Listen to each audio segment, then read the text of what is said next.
Big may be beautiful, but small can be sublime.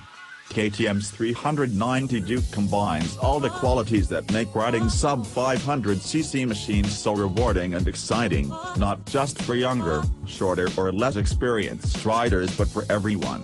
It has a pared-down purity without seeming basic, lacking or cheap. It steers with breathtaking speed without ever getting unstable. And its engine punches purposefully without feeling breathless or lethargic, but still encourages you to wring every last drop of power from it. And now, 4 years after the 390 first appeared, KTM have updated it into this second-generation model. In fact, updated doesn't quite do the depth or breadth of the changes, just a stash overhauled is perhaps more fitting. The entire chassis is completely new, a new frame, with new geometry, new suspension, brakes and wheels.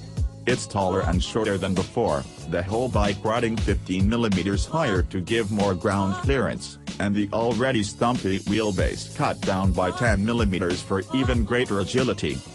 The ergonomics have changed slightly too.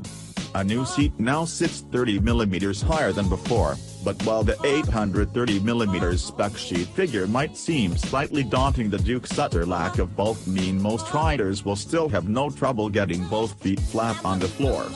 You reach out over the top of a larger steel tank, its capacity increased from 11 to 13.4 liters, to grab a new handlebar. It's a slightly more aggressive position than before, the rider tilted forwards just a few more degrees off vertical. For a small capacity bike, the riding position is surprisingly full-size. It's deceptively accommodating for a grown adult. The 390 Duke's big bike aspirations are obvious. Its sharp styling is built entirely in the mold of KTM's flagship 1290 Super Duke R, from the pointy-nosed all-LED headlight to the design of the new tubular steel trellis frame, and the fact that it now has a separate bolt-on rear subframe. Even the colors, orange main frame, white subframe, are identical to the new 1290. And it's the same story from onboard the bike.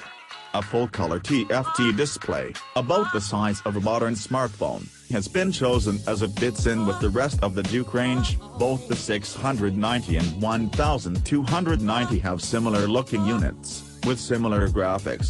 The 390's switchgear is new too, with the familiar KTM family 4-button cluster on the left-hand bar to control and set the dash. It all lends a strong feeling of quality, of modern design and an embrace of contemporary technology.